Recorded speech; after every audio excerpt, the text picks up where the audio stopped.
assalamu alaikum wa rahmatullahi wa barakatuh. Ibrake mukasage manya gange ku Extra Digest mugoba nsonga. Tuline Africa 1 tours and travel. Twatambula nabo trips ezenjawulo. Twali nabo mu Israel. Ne tutambula nabo mu US. That was mu Dizin. Netugenda Volcano Bay, netugenda Florida, netugenda ne mu bitundu ebirala byali bingi nnyo okulaba ebifo ebyenjawulo okulambula era nga trip gye tusembeyo okubeera nayo yabadde trip y'abaana aba students trip era nga yatambudde bulungi. However era mubaamu obutonotono obwo mukyala Paula bwagenda okubanga nnyonnyolako, then tutunulire engendo eziddako. Of course zino trips zetuze tukunyonnyola ez'enjawulo zibeerawo mu myezi egy'enjawulo continuously, era nga mu program yaffe y'olunaku olwaliro ogenda kumanyiramu trips endala eziri mu categories ez'enjawulo. Twafuna messages nga abantu abakulu nabo batubuuza fa abakulu tewaliwo nteekateeka yaffe n'ebigwa mu kkoweryo. So mukyala Paula agenda kubannyonnyola ku trip z'abantu abakulu. Then waliwo era yabuuza ku kibuuzo kya ensi endala ng'oggyeko America oba Israel, era nakyo agenda kubanga akyanukula atunnyonnyole nsi ki endala ze batwalamu abantu. Bagiyise Africa 1 tours and travel ku Catherine House Muyenga 2nd floor obasanga, era nga ekiriwo kati ekibindabinda ye senior citizen trip to the Holy Land, that is Egypt to Israel. Nkwanirizaako mukyala Paula nsaba obuze ku balungi abatulaba tutandikiraawo. Mukama mulungi akadde konna balamuseza mwenna abali eyo. Good morning everybody and the rest of the world. It's morning in Uganda. Yeah. Sansonyi okubeera wano. Thank you. Tukukulisaayo mu America naffe nga bw'otukulisaayo. Mwalimu okunyumirwa, mwalimu ebisoomooza n'ebigezo byali bingi nnyo. I personally and my friend Daniel, it was our first time in the US. Twanyumirwa, tufuna ne challenges as well. Being nti ogeze mu kifo ekipya mubaamu ebipya bingi by'okuyiga. Mubaamu ebisoomooza, mubaamu n'ebisanyusa. But to be honest, nze ng'omuntu nanyumirwa olugendo. Challenge gye nasinga okusangayo bwe buwanvu bw'olugendo. Bukyanga ntandika okutambula ye trip yange yasookera ddala okubeera empanvu. Yali mpanvu nnyo compared to other trips zembaddeko eza 2 hours 4 hours. So yali trip mpanvu nnyo, abantu bazze babinyumya nti America wawanvu, ate China wawanvu, Japan wawanvu. So but we are yet to know. Yeah. So twagala kutwala opportunity eno okwebaza Africa 1 management okuviira ddala ku gwe boss n'abakozi abalala bonna okutu interesting nga Extra Digest. Ne mututeeka ku nnyonyi ne tutambula tutuuka ne tudda ate bulungi nnyo. Tubeebaza ate nga sigwe gusoose mwatuteeka ku nnyonyi ne tugenda Israel. Nze omusajja omusiraamu, I didn't have any dream of going to Israel, but nagendayo courtesy of still Africa 1.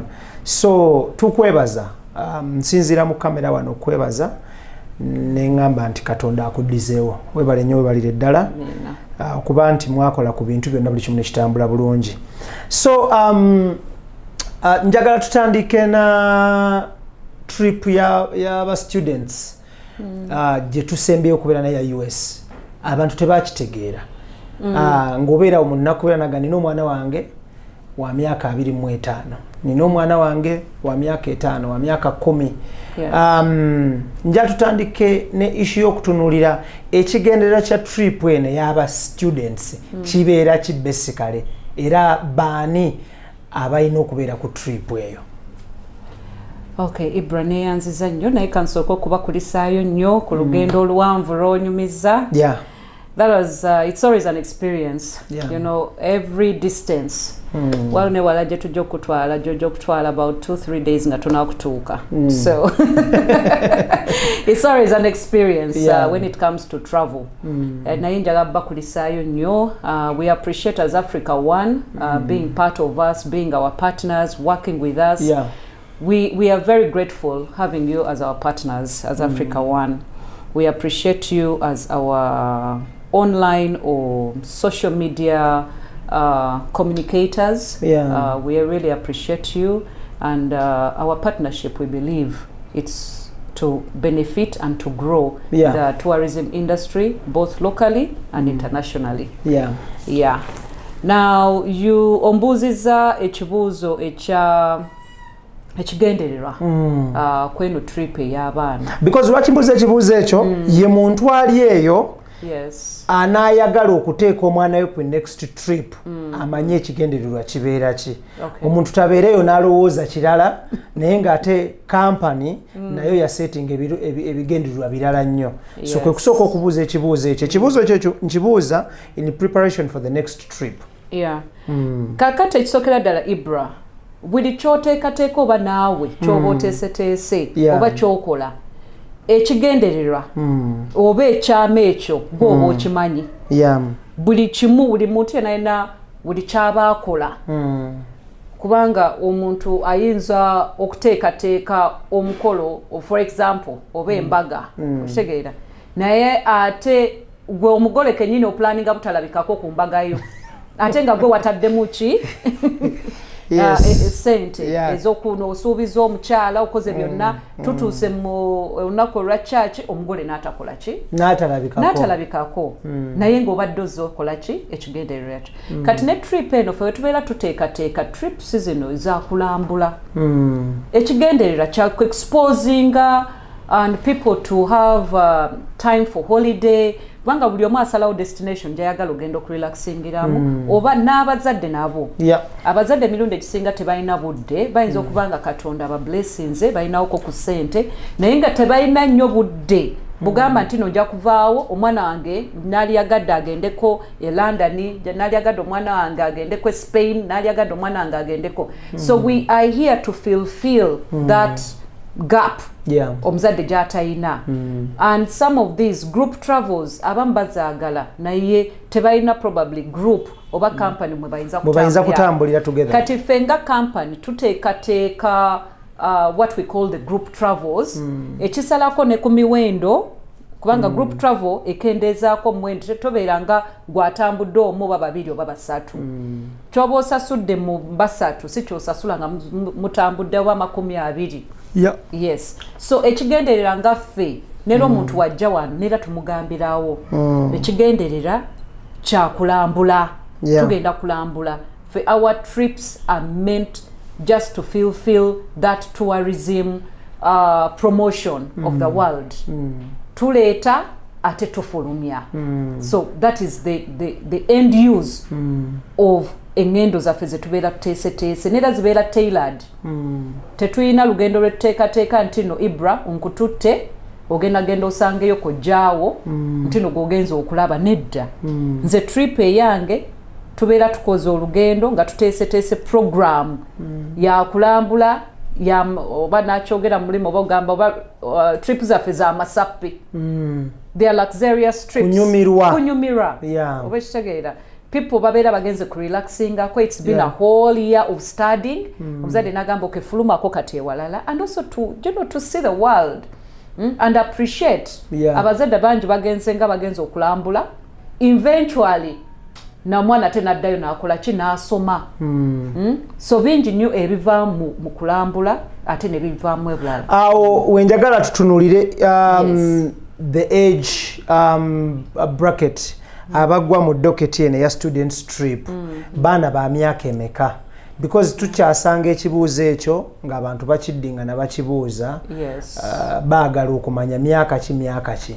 Okay, now our groups zitandika ku myaka 6 abaana naye up to 17 years only.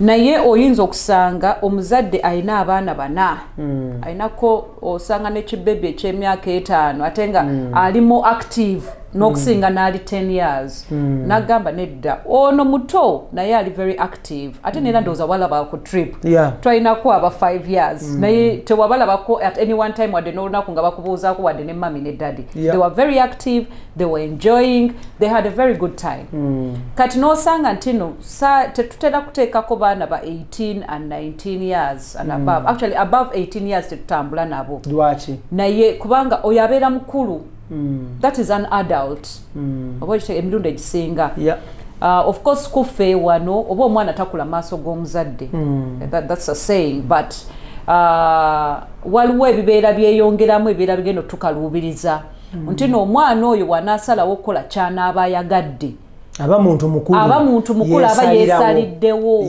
oba okitegeera ate eno trip ebeera empa mandate ocontrolling a trip nga wembeera njitutte group paka wemba nkomyewo nayo naye weesanga nti nno ono wa 18 ate aynako batoobe abali 14 12 manya 10 weba tukisinziira bonna atambudde nabo it's a family sigenda kubaawula n'omuzadde teyali yagadde baana bekola ki they all benefit from the parents kati kyova olaba oluusi ndoza walaba ku trip ndoza twalinamu abaana nga 2-3 abali about 18 years but that was it 18 and 17 naye nga siinaako ntino oli yalinga emyaka 25 obeera you are independent, you can do your own, you have to apply as an adult kakati that's the age, that's why we do on the age that age group yokayoke y'abaana ku group ya Disney banga nera ne byetugenda okukola emirundi egisinga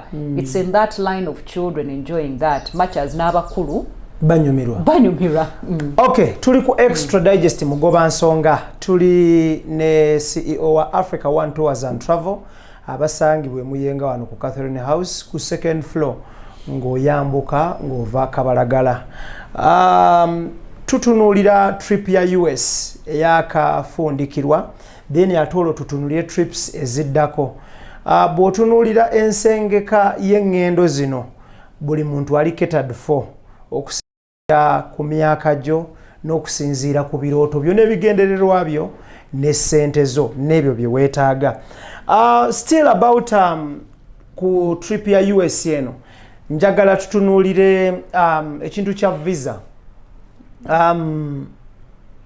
ebiseera ebisinga abantu bannyonnyola kiringa kusoma amasomero gannyonnyola nnyo abayise dani okunnyonnyola abagudde era osanga essomero nga ligamba tufunye first grade 10 second grade 4 teri yagudde n'otuukayo ng'abaagwa ate benkana n'abaayita naye of course kitegereka akabeera kalango trip enewedde abaana bonna abasaba visa bazifuna oba abantu bonna abasaba visa bazifuna nedda obuzibu waliwo obuzibu yes waliwo obuzibu of which some I would not understand why naye nga abataafuna mu baana bonna bwe twapplyingira where about we applied for about 90 children abaana babiri bokka abataafuna visa only two missed out yes so ababiri abo tewamanya buzibu bwavaawa sinza kumanya that's information that is private that it's their own decision that they have made as an embassy okulaba ntino oyo mwana teyatuusa bisaanizo oba omuzadde teyatuusa bisaanizo bye baali bamwetaaza okufuna visa and unfortunately as an embassy they will only tell me, you know what Paula, sorry,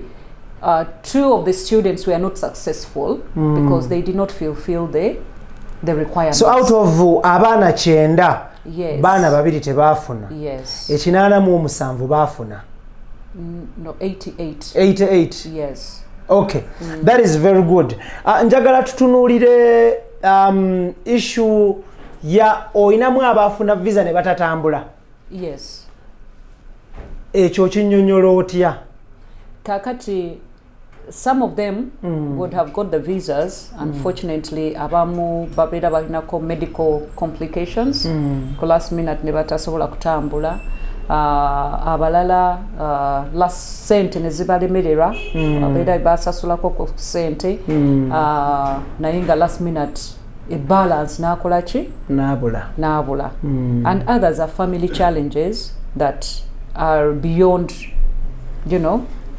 their own control nga tebayinza kutambula kweyo essaawa ey'okutambula. Yes. Then the other reason that could have been that some of them did not travel that I discovered, there was a family that did not travel kubanga omwana yalina okugenda okusoma elsewhere, okusoma kwali kutuuse nga balina okutambula ogenda okusoma e London.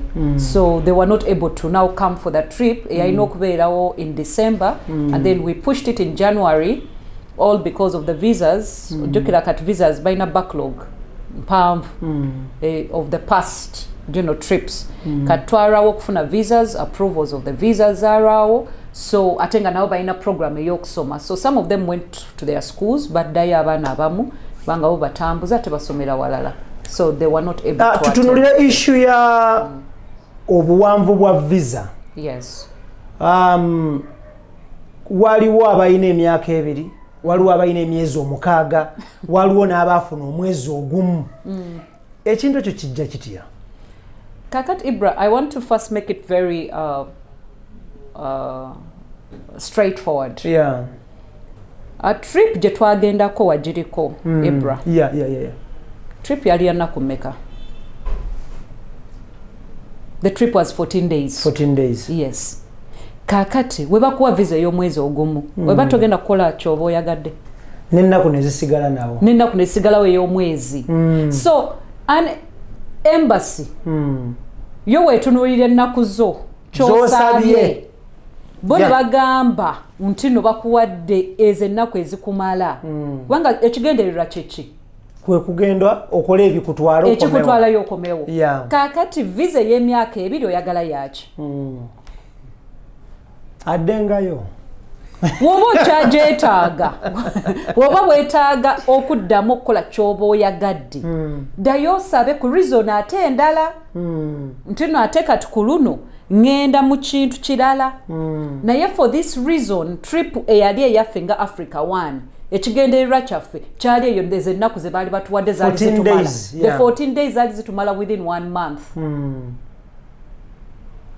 Kati eyo yali decision made by the department, the visa department. Bone bagamba abaana bagenda kolaki bagenda kulambula for 14 days. For 14 days. Ne babawo omwezi. Ne batuwa omwezi. Kati nze the point is tebampa less days. Tebampa naku 10 nedda. Batuwa mwezi. And it was fulfilled. Oshitaba nile naku zaffe weza gwako twakomawo. Tewaliyo balance. Ekigendererwa twakikola ki? So wano njagala otangaza omulungi atulaba. Ebbanga lino erigabwa erya visa mu passport. Case in point kweno trip ya US. Yes. Okiinamu omukono nti omuntu aweebwa ebbanga bweri tuba tokiinamu mukono? Si kiinamu mukono. Ati I don't work for the embassy. The embassy ebeesazeewo nze mbasabye mutwala abantu kolaki. And of all embassies by the kibeerawo. Neya Israel bakuwe ebbanga. Oshtegera. Neya Egypt bakuwe yemu. Europe mnera bakuwa. Actually even Europe bakuweze ennaku zennyini. Waliwo embassies emmanyi wobagamba nti nogenda nnaku 5 bakuwa 6. Olumu lwakudda. Yes.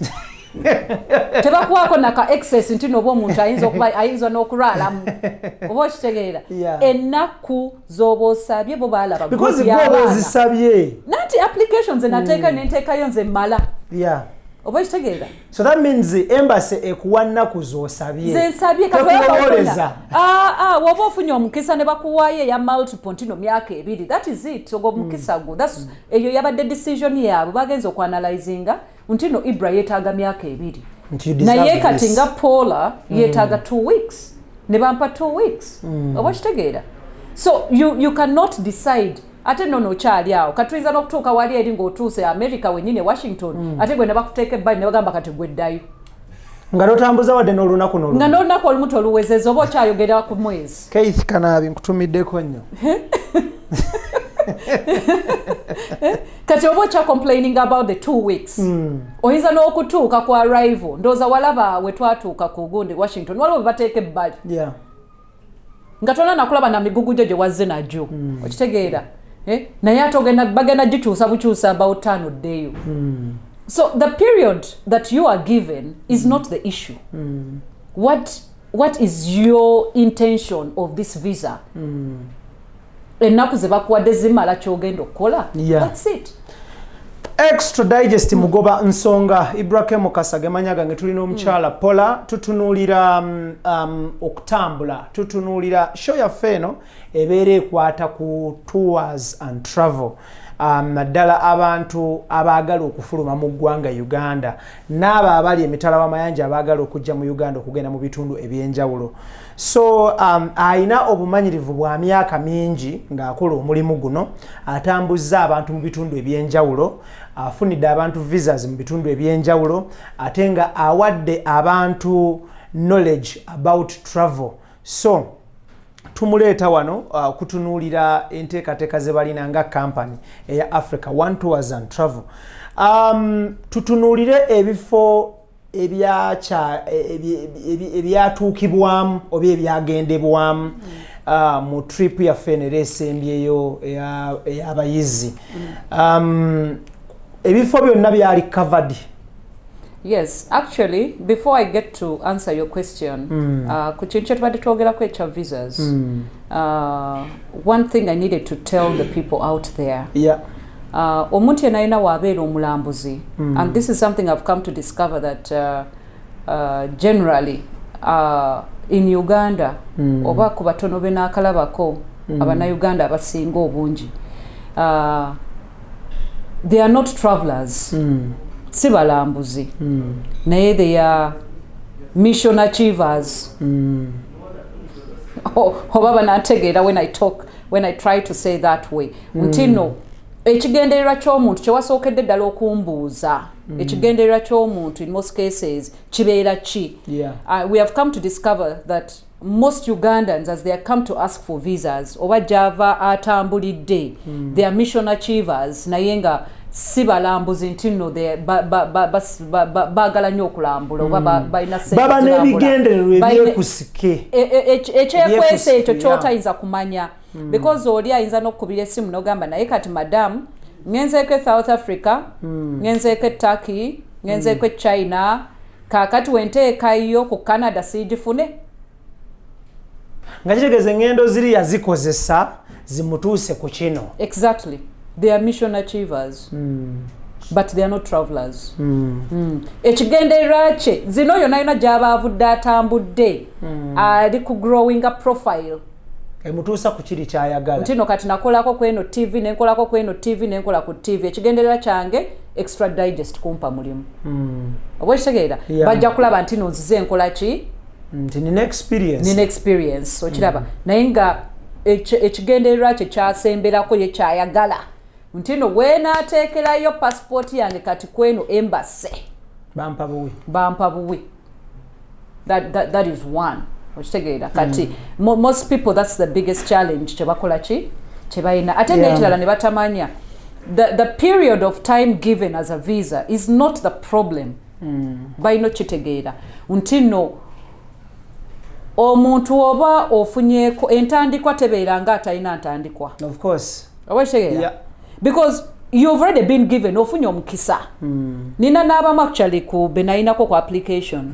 baali baabamma omuntu alina denials 2-3 you have come and we have put your paperwork right byonna ofunye kati visa ya weeks emeka 2 oba omwezi ogumu naye kati emabega yonna bazze bakumma toyomba kakati ate bakuwaddeyo kye bakuwadde ate ng'oyomba kiba kikyamu tofunye bwa minister naye ofunye obwa RDC okitegeera oba ofunye obwa member of parliament obwa minister tobufunye ate ng'onyiiga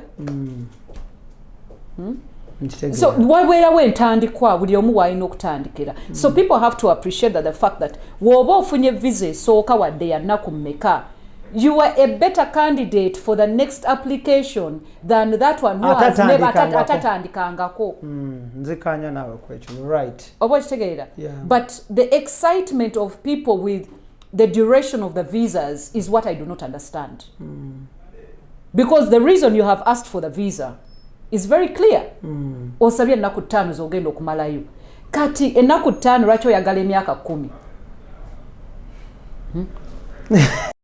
Zinabeerawo zitya nga tokomawo kusasula visa fees. I know. Okay, njagala tutunulire issue yaffe ey'ebifo ebyagendebwamu. Yes, we actually the team did very well. Program yona twamalayo everything twali tetwalekayo. That is very good. We were able netwane extra etwali mu program jukira twatandikira Egypt. Habamba amale naku bili Egypt. Then group eyokubiri netubasangayo. Then ne bafuna the chance of experiencing also what? Cairo. The pyramids. The pyramids, yeah. You know, they had that experience of the old Cairo, neba chalida kwe bifo ebimu ebiri holy, which they did not techari ku program, and it wasn't even paid for. But as Africa One, tukola netwongera netwane bonus. You understand? Which was a very good experience. Twagenda netulambule before byonna in the States. You are our witnesses. We were able to cover all this. Nga wetwali to neda tubirum wetwabiteeka if I could say that. Okay, of course mu buli business bw'oba otunuulira amagoba otunuulira na butya bw'ona akwasaganya loosi nga zizze. But teri ategekera loosi mu business. Naye weetegeka nti singa ziba zizze ngenda kuzikwata ntya era neetesetese ntya. Bw'oba oteekateeka trips zino otunuulira abaana okujja mutambule banyumirwe mukomewo. Temulimu bwe weetegekera nti singa ate kino kiguddewo kino nekiri but bwe biba bizze era olaba bw'obikwasaganya. Tutunuulire trip eneesembeddeyo ddala eya US ey'abaana. Kintu kyekyo ky'osinga okuteekako essira n'ogamba nti this was my biggest challenge in that last trip of the US. We shall have only 2 challenges, was sharing ne bannayuganda bali mutulaba here and in the diaspora, to the parents and the students out there. The challenges nga ogambye there are many. There are quite many, and nga ogambye every business has got its own, what I would call its own challenges and drama. But some of it exceeds beyond drama. Ibranja kutegeeza and nawe nga waliyo good enough twatambula fenna bulungi okuva kwembase wedu byonna twali fenna zi interview walaba abazadde bonna kwegamba ekintu wakiri wakati wakivugira kwegamba wali gears kwegoba wengamba Africa One weba yali steering gwe wali gear. So unfortunately omanyi bannayuganda balimu olwa Lazaro.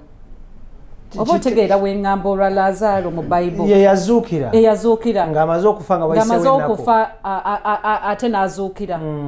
Bannayuganda balimu olwa Lazaro. Ugandans die and Ugandans n'obasanga mu nsi endala nga balamu nga bazuukidde naye nga wane Uganda yafa ne bamuziika ng'alina n'ebiwandiiko nti nno mufu. Ogenda okumusanga mu nsi endala ng'atemya osaaga ng'ali ku kajjuisi anywa.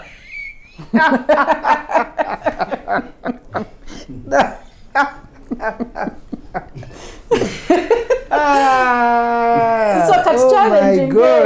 I don't know how to explain it. So njagala muchala Polo tunyonyola ekintu kino. Abantu bane ekintu ky'ogamba nti omuntu yafa ate ne musanga nga yazuukira in line of the US trip kyajja kitya era kikolebwa kitya. Now what happens is when we are doing we're to collecting a documentation and filling in for the visas. Of course abantu baleta ebipapula collecting data, supporting data ne tuwa n'omuntu form ja signinga bulungi nnyo registration ne je tweeta questionnaire je tubayamba okufilinga in visa application. Omuzadde nagamba yebyo ebituufu nga tubabuuza byebyo boteekayo nga musubmit nga tusubmitinga wetuuka okutuyita mu interview ng'abantu bajja for the interview bulungi nnyo ng'oli akugamba munange nze oba mukyalo wange nze ndi single father for example.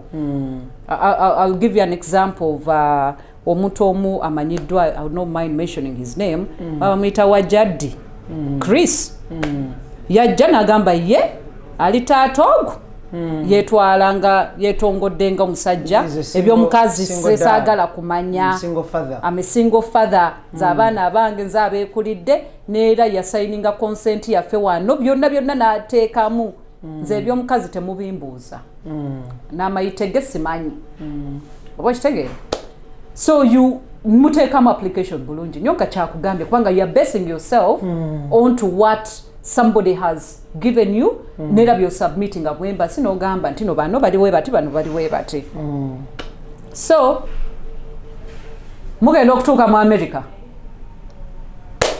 abaana bawajjaddi shwi nga batemye actually abakristo bawajjaddi babula the third day into our trip ne batu disorganizing. I think you remember that scenario that really caused a lot of tension in the whole world. Of course security eyingiddemu abaki bonna security organs zonna zaali ku hotel mwabiraba byonna how it all occurred. Okugenda okuzuula omwami mukubira essimu mugamba munnange nonsonyiwa naye tuli wano abaana nga sikola ki sibalaba kanzire mukubira essimu. Those were his words. Naddamu nankubira essimu najijjako. Actually I called back myself nga tulina aba security ne bambuuza abaana kati it's unfortunate your children are missing tetumanya ani abatutte. We need you to help us and guide us as a father. Church baddewo, or if you have any information where the kids could have been or where inayo ko relative no mu bichi yanziramu buzi kintu kimukola nakuwadde baana bange kubatwala kulambula and I want my children back.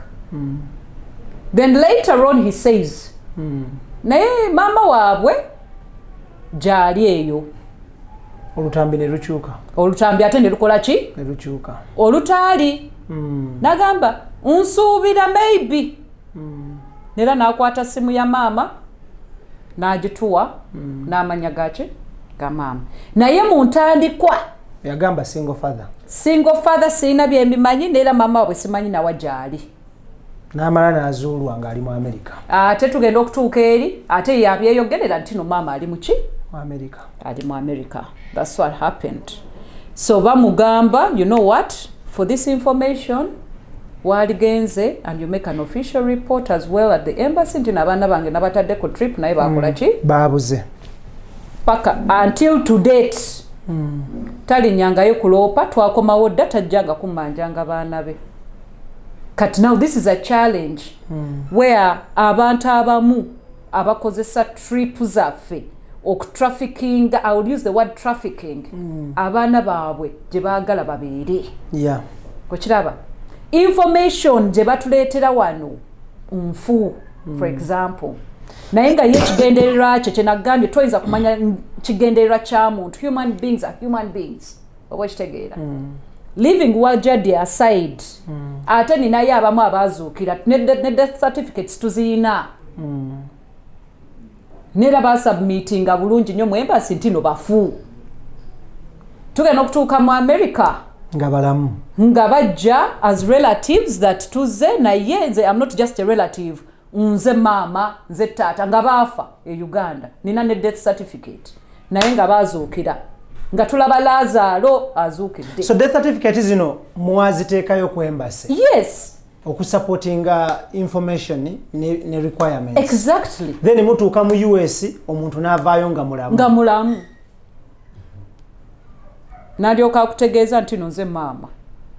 N'akutegeeza nti nze taata. I'm not a relative. Jukira. They have information where you are in the hotels Jemuli. Yeah. Olaba. Because you do not hide information abaana wawe bagenda kutambulira. Okwekitegeera. Yeah. It is a right of every parent. Kati eno jukira ku embassy jjajja yajja ku embassy oba auntie ntino yakuuma abaana. Taata waabwe yafa, mama waabwe yafa. Okitegeera. Mugenda okutuuka mu America ng'omuntu yazuukira. Nga mulamu. Nga mulamu.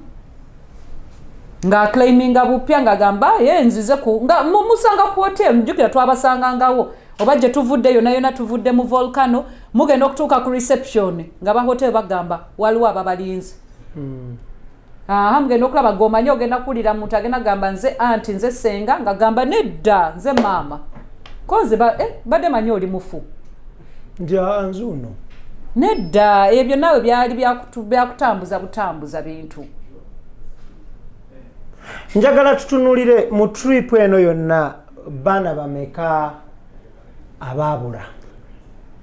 Batano. Baana batano. Yes. Ekintu kino mwakihandolinze mutya? Mwakihandolinga mutya between Africa one because tekuli mwana yabula babbibwa. Abaana babbibwa. Omanyi Uganda luli a bit funny. Omwana bwabula muteeka akalango nti missing child oba student. But abaana babuzibwawo abaabwe bennyini. According to us, the children are missing. Apart from abaana ba Haji Siraj Serunjoji, abo ye yabebbira yatuma muganda we ku last minute jukira nga tusimbula olunaku lwe tukomawo Uganda. Ekiro ne babba abaana mu hotel. Ye kenyini ya participatinga nampeereza ne message nangamba nti n'abaana abange muganda wange namutumya ababbe. Message nchaji nako ye kenyini yampeereza message. You understand? Ye kenyini naddamu naweereza message nagamba don't waste so much time. Mu proceeding up airport bajja basanga kuki kisaawe. Tugenda okutuuka ku kisaawe abantu bamaze okuboardinga tumaze okucheckinga in everything. Nera security yajja nera ndooza yayitaani Daniel n'omusomesa nga bababuuza to confirm abaana Kismat ne Shiba bali ku nnyonyi nti nedda. What happened next? Bakomawo wa manager ku till kufuna manifesto. There is what they call an airline manifesto. Eraga buli muntu ali ku nnyonyi. Ddala nga nera tebaliiko nga ennyonyi ekoze eki eggaddewo. Because ennyonyi wemala okushatinga down ne bannouncing complete manifesto ng'efulumirawo. Manifesto nera we yafuluma nga tebaliiko. Nera ne bakomawo ne bambuuza passport oziina? Yes nziina. Tebaboardinze. Naye watyo Haji nera walimbira the whole security immigration yonna Haji Siraj n'alimbira ddala ennyonyi n'esimbula paka kati tukyabalinze. Nati yatugamba tulinde Washington. Tukyalinze Washington. Abaana tebanakulabikako. Abo be babiri ababula last minute. Kino mugenda kukihandolinga mutya ekyaba abataano ne such scenario bwejja mu maaso mweteeseteese mutya? Because togenda kulekera kutwala abaana kulambula. You see, generally, these issues, first of all, tezijja so much as a surprise. These are things abantu bajja babikola. Ate nga wenze nkugamba nti nno emboozi ya America mpanvu nga weewuunya. Omukyalo n'asiiba agamba emboozi ya America mpanvu asinziira ku kitegera mu kusooka. Kati ndowooza okitegedde. Wakitegera bulungi kubanga weerabirako Katemba yenna eyaliyo. Besides the fun of the whole trip. So you find like there's what we of course with Chibie Chibao, you don't learn from much of your success in time in most cases. This we learn from the challenges in most cases. Kubanga omwana wago ogusooka tekitegeeza tagenda kutambula. Wakitegeera, you keep until you run. Even the embassy gets through all these challenges. Banji babalimba. It's not only through Africa wantino bana abataano bokka yabakabula eva mu America. Banji n'abo abaaliyo bonna balaba baabulirayo bukola ki bubulizi okitegeera. So it is not a surprise, but we learn. Katolaba kati bino byonna report wembanji kola abaleeta zi death certificate nga balamu abaana abadduka batya abalimba there, you know, all this gives us a stronger base when we are applying the next time. Omwana tagenda kubeera n'abazadde be bombi in present. I cannot submit their documents anymore kubanga kati saagala kufunamu olwalazaalo olulala okitegeera. And unfortunately tetugenda confirminga ku malaalo abamu abagamba nti no baafa. Sigenda kutambula byalo byonna Uganda kunoonya people who died graveyards to confirm kumanyira ddala nti no gundi ddala yakola ki yafa. Ekyo sijja kati there are those that are to the extreme that we are not going to exactly really confirm, but there are other ties that byetuyinza okukola okugamba nti no wadde omuntu anaaba alabiseeko toyina ngeri gy'oyinza ate kugamba nti no at one point wagamba oli mufu ate katuukoze eki. These are all things we have discussed with the security, with the different security organs in the United States, and these are things we shall further discuss with the embassy, because as a business cannot close, as the embassy will not close because Ugandans are lying or Ugandans are absconding. It cannot take it cannot happen. Extra digest mugoba nsonga kwe tuli ne mchala Paula CEO wa Africa One Tours and Travel. Bano batwala abantu abaana n'abavubuka okulambula mu nsi ez'enjawulo mu biseera ebyenjawulo. Kalenda yaabwe y'omwaka ebeera open all throughout, era nga amakanda bagasimba nnyo ku holiday trips, that is Egypt and Israel. Then baina trips mu Europe, baina trips mu America, baina trips mu Schengen n'ebifo ebirala bingi nnyo. Njagala tutunuulire still about the US trip. Mwafuna koko obuzibu bwonna nti omwana afunye injury oba akabenje konna oba omwana okulwalira ku trip eyo oba an emergency nti omwana yeetaaze okuddusibwa mu ddwaliro? No, Katonda mulungi. Amen. Kubanga as Africa One kyetukulembera mu byonna essaala. Kikulu nnyo ekyo. And of course, with what tambula, the first things we do is insurance, travel insurance, covering abaana bonna, oba abantu bonna betu batambudde nabo. Naye ewali amaanyi ga Mukama, we did not get any wadde ogamba nti no twaliwo omwana agamba omutwe gumuluma. We did not have that at all. Yes, and we have never experienced it. But nevertheless, there is always a team that takes care of that with our partners in the US. Ate ne insurance gye tubeera tugize nti no omwana inaina waba afunyeeko obuzibu bwonna, as a company we are covered. Neera teri muzadde ayinza kweraliikirira nti nate bankubidde essimu ndi Uganda ate omwana alwadde mukoze mutya weereza ssente. No. All that is always covered in case of anything, of which that insurance is under Africa One. Nero mwana inaina waba ina obuzibu.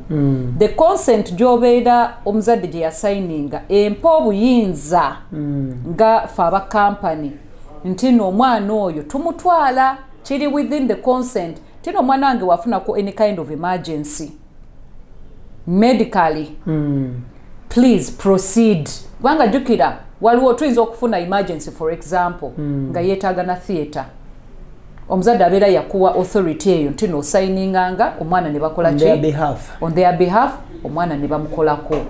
So we always have that cover. Toyinza kutambula n'abaana abo bonna Ibra nga tokavarinze. Anything is bound to happen.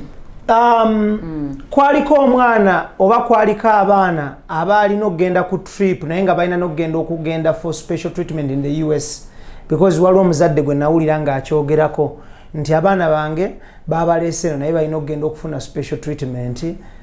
Being into Uganda teriyo specialized hospitals. Ibra, when people are coming here to apply, applying a tour. Teri muzadde n'omu eyafiiringamu foomu yaffe eya medical kubanga twababuuza, and I remember the last time your team was there, there was a form. Omwana ayina obuzibu oteekako, oba omwana ayina ali ku treatment naye omuwandiika, okitegeera. So there was nothing like that prearranged. Kubanga kati gwe relative gwe tusanze mu America ongamba otya nti omwana yeetaaga treatment, yeetaaga special treatment, and you did not even say it in the embassy. Kubanga a special visa ya treatment oba omuntu agenda for medical is different from a B1, B2 visa.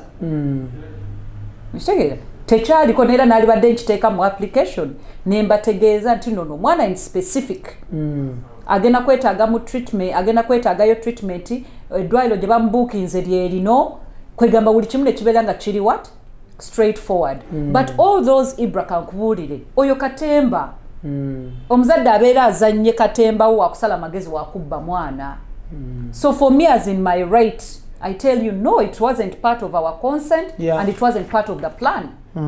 Neera w'omwana we naalaba nti omwana mulwadde obanga alina yeetaaga, we have the insurance, omwana tujja mutwala mu ddwaliro. But we did not have any child. Neera ndowooza walaba abaana abaakomawo, none of them had a problem whatsoever. Okay.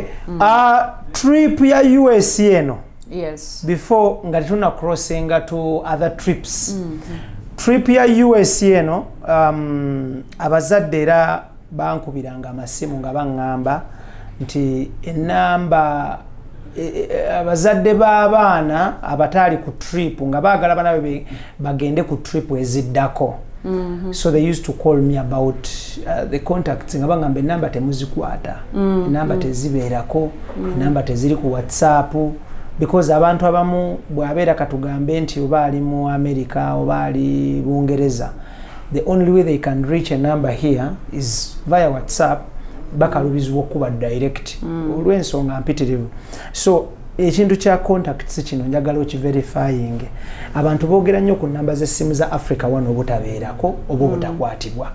Okay, now about the issue of contacts, and naturally I'll tell you it's a weakness that we have naturally when it comes here in Uganda, or even people want to have personal touch. Kati omuntu wakuba essimu oba n'aweereza message nga nze pola gwoli naye kati yakutte essimu tabeera contented. That's another challenge.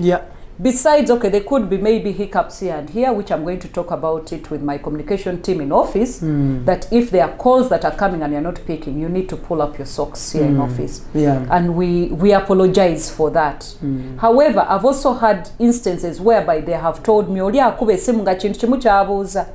Nja kwogera n'oli madam gwe nalabye ku show nani ne Ibra nze gwe njagala, madam Paula gwe njagala okwogera naye. So people go personal, yenga awulira wanaayogera nange aba ategeera ekikola ki ekigenda maaso. Yes, so which have also been, most of them have gotten my number in one or the other, and I still get them back to office. Nengamba, please talk to our managers, talk to so and so, let them do everything, because I am going to delay you. Ogenda kunonya tenga nali nyedda ndi walala. Ogenda kunfuna, and I'm not going to give you the best of the service. Me as a director, because my job is something different than what you are asking me to do right now. There are people, my staff, I have managers who manage the office. Ate abagenda okukola ebintu byo byonna. So we apologize people out there. Wetuba tubadde tetukwata masimu oba tetubaddamu mu time, bana mutusonyiwe tugenda kulongoosamu. Naye neera nange nsaba abaagala okwogera nange in person, oluusi muyinza obutanfuna mu budde, ate muyinza okunfuna ku budde obulala. But to save time, reach out to the office so that you are helped on time. Before nga tunatulya trips eziddako, trip ya USA y'abaana eddako yaddi. Okay, kakati trip eddako ey'abaana is going to be in December. Tulinayo the months of December and the month of January. This time we have decided to split the groups. Whereby we tunaabanga tulina abaana 2 tulina bus splitting. We tuba tulina abaana 10 tugenda bus splitting. We don't want to have a very big group at the same time. Kat specifically we have put 2 groups. Abagenda ogenda mu January n'abagenda ogenda mu December. So those who are out there who are interested in their children to come and enjoy, to have fun in the United States, registration is open and slots are limited. That is for the December and January. December and January. Begenda kutambulira wamu December 2023 and January 2024. 24, yes. Okay. Yeah, time is very limited and we don't want to rush. We don't want to inconvenience the embassy. We do not want to put them under pressure. We want to do things on time. Namwe msobola okunonya sente on time. Thank you. Okay, tuli ku extra digest mugoba nsonga byebyo ebitono byobadde olina okumanya oba ebingi byobadde olina okutegeera ku trip y'abaana eya USA era eyakaggwa gye twakamaliriza. Enteekateeka eziriwo kati Africa One Tours and Travel eri mu kuwandiika abaana abaneetaba mu trip ya December omwaka 2023 n'abo abaneetaba mu trip ya January 2024. Ekyenjawulo ekiriwo ku trip ne ya December ne January babawandiika lumu.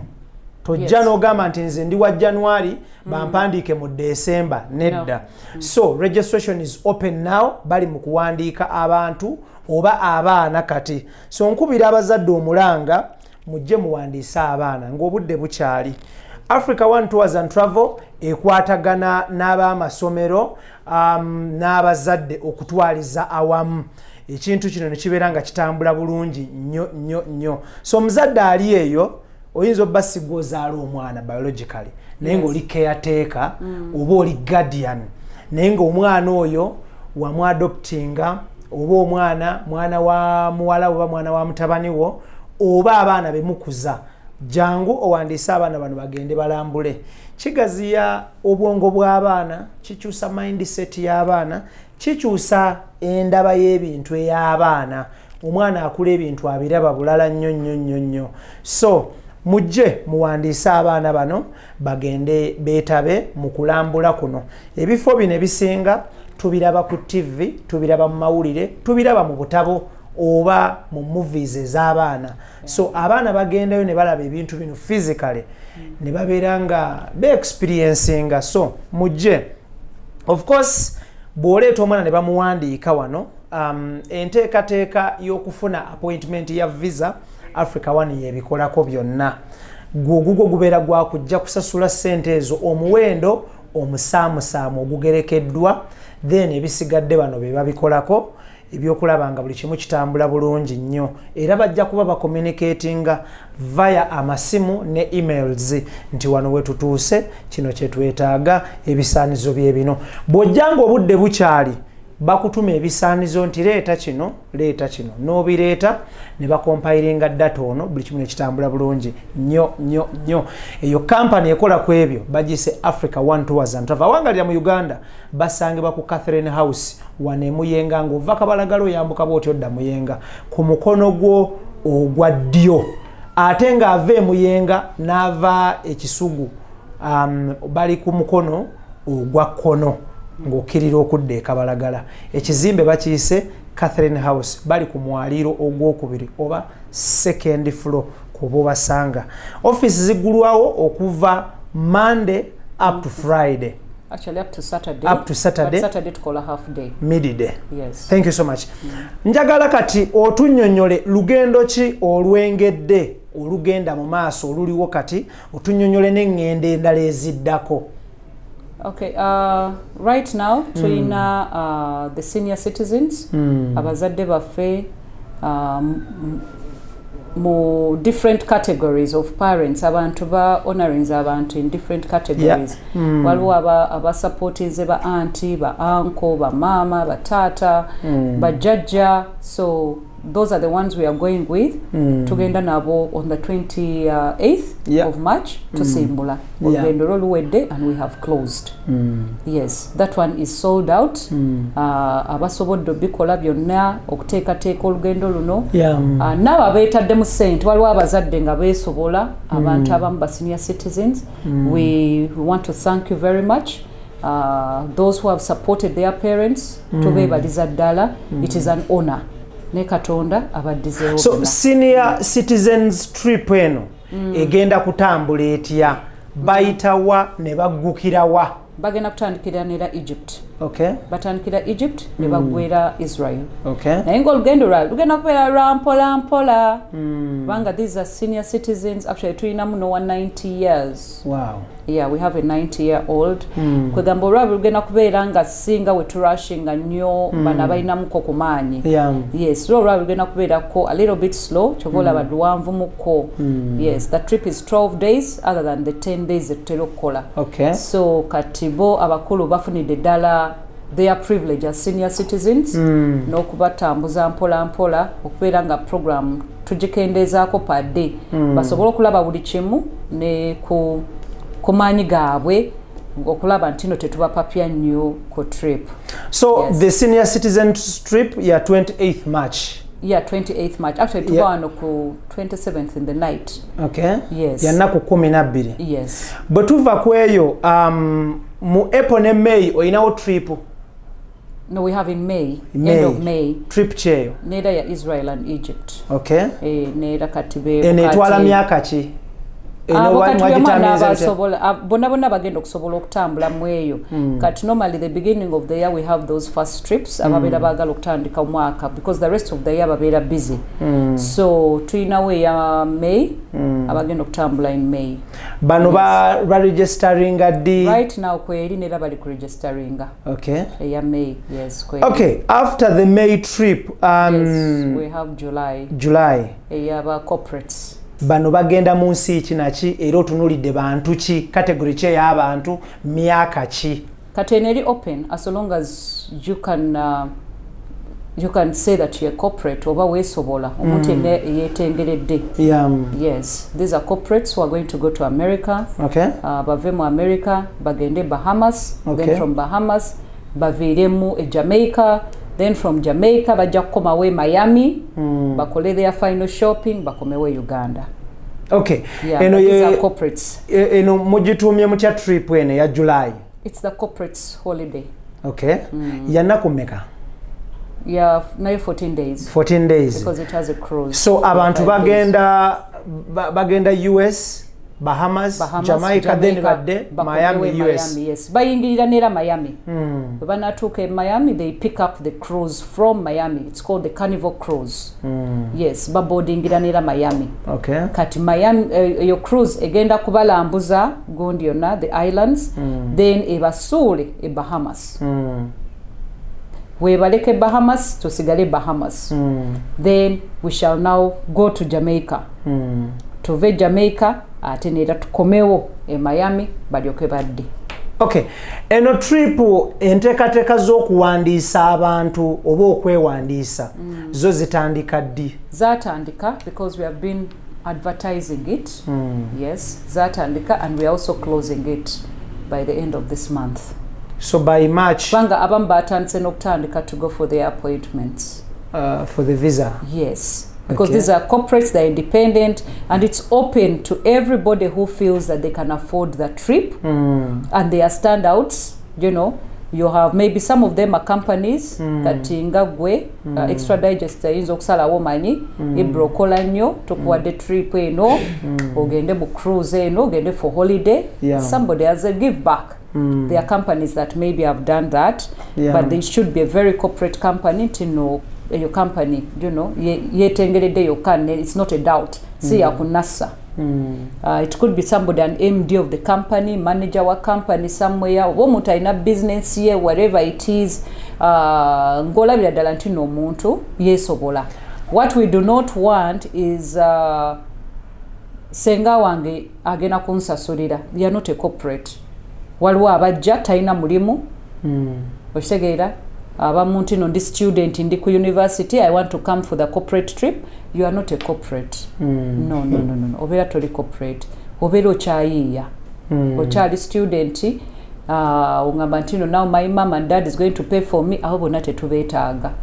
Twetaaga omuntu akola agenda ku holiday kuwummula. Nga yagenda okwefandingira trip. Woba ogenda kwefandinga weefandinge. Webeera company gy'okolera. Yeefandinga. Yebeera efandinga. So individual yesasulira. individual is okwesasulira because you can afford. Temukiriza gwe bagenda kusasulira nga ali individual. Wobeera nti noli individual nga company yegenda okusasulira gy'okolera kitegeerekeka. Naye wobeera individual nti nno mami senga anti wange ali mu America ate yagenda okuweereza sente no bireke bireke kitegeerekeka. Yeah. Mu trip ya US wasanga obuzibu okulabirira abaana n'okukuuma abaana obutabuzibwawo. Eno trip y'abantu bakulu myaka 18 paka ku myaka egisembayo. Kati bano ogenda kukola otyo ogenda bakuuma otyo. Kakati bano, first of all, their applications are very independent. Mashiraba. Omanyi oba odiringa n'abaana si odiringa n'abantu abasukka abali adults abeetengeredde. Mashiraba.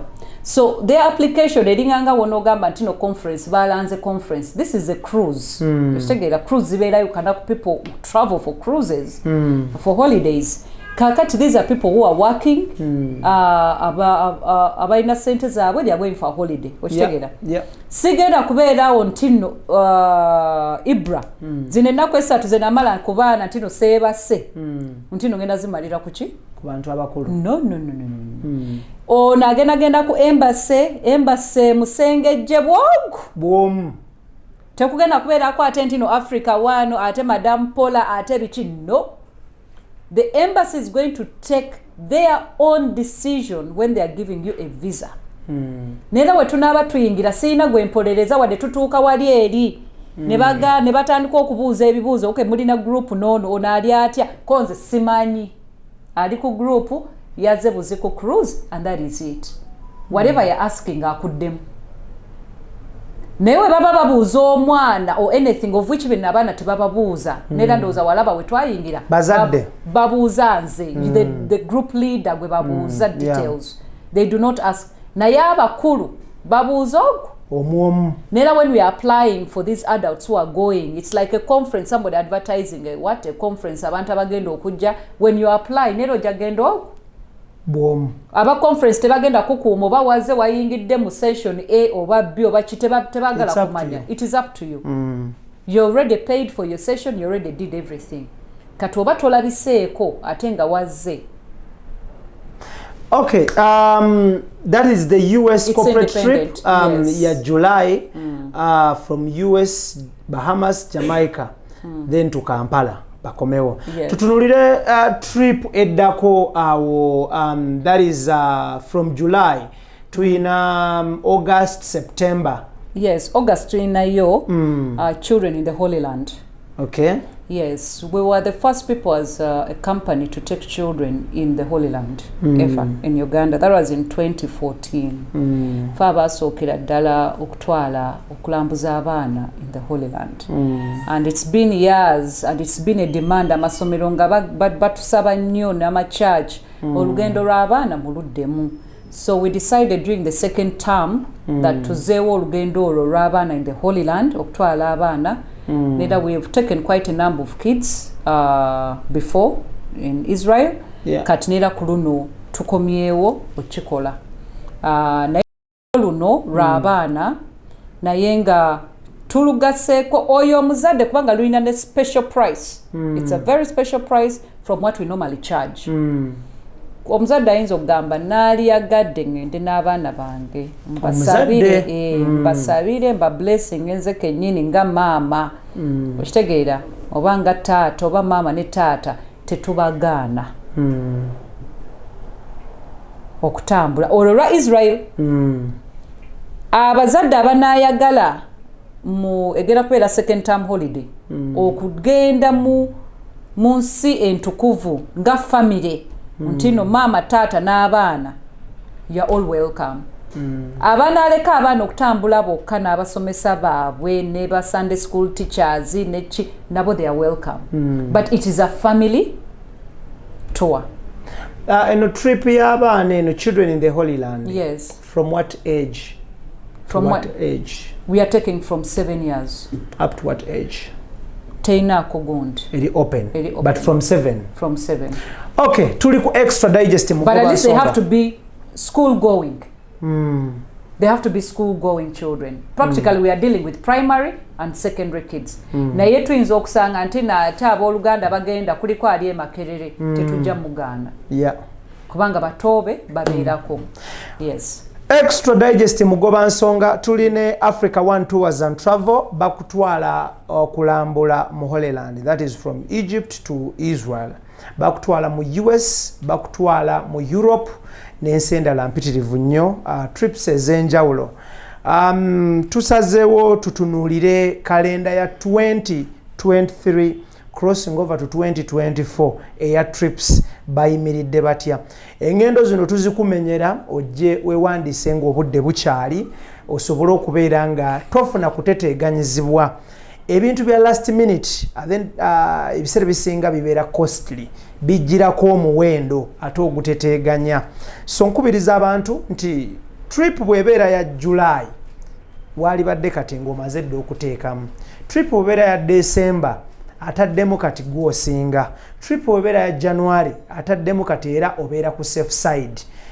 Okusobola okusecuringa ennaku za interviews ku embassy ng'obudde bukyali, naawe okweteekateeka financially at the end of the day okusobola okufissa akasente nti buli budgetinga ng'ogamba nti kana akasente nkateeka ku kino kyanguwa okusinga okukolera ebintu ku rush hour. Kiri costly ate kimenyamukko n'ebiseera ebimu tukola losses. Fe abaagala okukola ebintu ku last minute. Njagala tutunuulire ebadde wale y'abantu, kibadde kibuzo ky'abantu nti tuwulira nnyo America, tuwulira nnyo Israel ne Egypt. Europe yo tewaliwo nteekateeka etwala abantu mu Europe abagenda okuwummula n'okulambula. Yo Africa One enteekateeka ya Europe egirina oba tegirina, bw'eba egirina. For example 2023 ono Europe waliwo nteekateeka ki era bantu ki? Actually Europe tubadde tugikola. It's unfortunate abadde tebannaba kugitegeera oba aba batabadde ku trip. This is a chance to let you know that we actually do Europe, and every year tubeera ne Europe. Ne last year twakola Europe. Yeah. Bagenda neera nabo, bagenda mu October nabo. Neera tulina trip in October for Europe. Neera olugendo lwaffe normally lutandikira Italy, ne bagende France, ne bagende Spain, ne bagende Portugal, ne baviira mu Greece. So that trip is always there. Yes, only that people come last minute ate ne baagala ekyo kyobagambye beeteeketeeke ng'obudde bukola ki? Nga bukyali. Yeah. Kubanga now also the visas have become a little bit of a challenge. Buli kimu kya appointment, everything. So tuba tubeetaaga buli awulidde kati mukimanyi nti no October there's a trip that is going in Europe. So we really ask you, those who are interested, those are the countries. It's a 5-in-1 Schengen. So please register now. Okay, trip ya Europe egenda mu zino ensi. Italy, France, Spain, Portugal and Greece. Yes. Ziri ensi 5. Yeah. So muna Uganda yenna ali yatulaba nga waine ekirooto ekigendako Portugal, ekigendako Spain, ekigendako France oba Italy oba Greece. Kano kekadde okubye ebinyonyi 5 n'ejjinja limu. Yes. Trip egenda mu nsi 5 ya October. So yes, the earlier the better. Kino nkyefasizinga nnyo. Olugendo lw'ennyonyi si lw'olwo okugenda okufuna global ekutwala erukunjiri oba embarara oba okugenda okufuna wayiwayi ekutwala embaale oba okufuna linki ekutwale mu mambuka. Bitwala muko obudde. So mbakubiriza nti tugezeeko okwenyigira mu bintu bino mu budde ng'obudde bukyali, because okufuna visa ebeera process, n'okufuna obufunyo olunaku olw'okugenda bakubuuza ebibuuzo ebya visa nalyo kitwalamuko obudde. So abaleetaba mu trip ya Europe eno mukimbuuzizza nnyo ekibuuzo. So tukyanukula nti October abantu bagenda mu Europe. Naku ensi ziri 5: Italy, France, Spain, Greece ne Portugal. So kekadde mwenyigire mu kintu kino. Trip ya October eno otwala abantu ba myaka emeka? Yeah, aba Europe. Aba Europe normally they are they are adults. Tetwala nkobana. They are adults. So from 18 years okudda waggulu. From 18 years okudda waggulu. Ko tetuyinaako limit oba nti no myaka weegite oba bakadde oba bato. No. Anyone who can afford to come for the trip for Europe, they are welcome. Eno trip ya Europe ya October enzizaayo ku kibuuzo kya US ya corporate wagambye wali senga nsasulira totawaana jajja wange anteera mu totawaana wano ku ya Europe kikola senga ngo omuntu agamba nti ngenda kusponsoringa mwami wange oba mukyala wange oba omwana wange oba mukwano wange. By the way ya corporate omwami nyiza okubeera ndi housewife for example naye ng'omwami yakola omwami asobola okunsasulira kubanga nina marriage certificate ate ndi housewife I deserve to go for a holiday kubanga nange ebyewaka nze abitambuza nange nkola ewaka. So if my husband says mukyala wange naawe genda okoleki obumulemu because there are many housewives between Uganda ate nga babaabwe bayimiridde bulungi. Those are allowed. Naye waliwo bano ntino Ibra ntino nze kojja wange yagenda okunsasulira ndi mwana ndi ku university no kojja lugonvu tekijja kusoboka nedde ekyo tekijja kusoboka waliwo enjawulo. Thank you. Twagala kubanga tukuleka but before we go tutunuulire trip ki eggalawo omwaka ey'abaana twagitegedde trip eggalawo omwaka ey'abaana egenda mu US. That is December crossing over to January. Then abantu abakulu abali gadde okugenda Israel, Egypt, that is ne Holy Land. Ng'eggalawo omwaka ya December weri? Actually bagenda end November ne bakomawo beginning of December. Okay. Yes, normally. Kale, thank you so much. Of course tuteekako ennamba z'essimu wansi awo eza Africa One Tours and Travel. Bw'okuba essimu omulundi ogusooka nga tebakwata ddamu okube ate bw'oweereza message ne bataanukula giwereekereze a phone call oba bw'oba okubye essimu giwereekereze a message onnyonnyole tubeere nnyo straight to the point nga trip bwe tuzikumenyedde just point out the trip you are interested in owandiike ku webagee nti nze njagala kugenda mu Europe mu October ebisaanizo byebiriwa mutandikirawo. Tutuuse ku nkomerero ya programu yaffe ey'olunaku olwaleero. Of course tukola ebintu bino okwagala okutegeeza omuntu aliyo yenna ayagala okutambula, ayagala okukyusa obulamu, ayagala okukyusa environment. Tukuleeta programs zino obipiikingemu ky'oyagala. Gw'oli eyo ng'oyagala genda kwebaza Katonda by'oyiseemu n'okumusaba. Ebintu bino bibeera bibiri, Katonda tumwebaza ne tumusaba ne tumusinza. Holy trip in the Holy Land weeziri actually zibeerawo mu myezi egy'enjawulo omwaka gwonna. So pick one ogyetabemu ogenda osabe Katonda omwebaze era omusinze n'okumanya ebintu bino. Ebifo bino byonna ebigendebwamu mu Egypt ne Israel mwebiri mu kitabo ekituuku ekya Bible. So kiba better ne tunyweza enkolagana yaffe ne Katonda. Eno ye message gye spreadinga omwaka guno nti let us strengthen our relationship with God. Amen. So mukyala Paula obaka bw'obusembayo eri bannayuganda batulaba ku Extra Digest Mugoba Nsonga. Yes, I want to thank all our viewers and those who are watching us right now. I want to thank very much the schools that we worked with during the children's trip.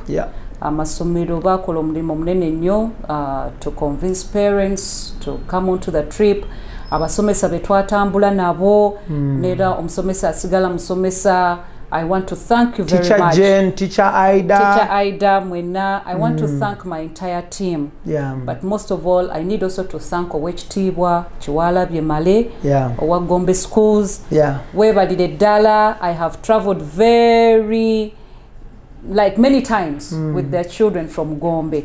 Naye waliwo ekiteerekereza nti no olaba abaana nga we batambula empisa. Weebale kuteeka mpisa mu baana. Yeebale nnyo Owekitiibwa. Tukwebaliza ddala nti no abaana b'e Gombe. And I'm not saying it like all the other schools that children are not well behaved betutambula nabo. naye nga abaana b'eggombe are really well behaved. Obeebazaako ensusso. Beebaza okuteekamu extra for the discipline of the children. Yes, other children sometimes are a little bit, hyper.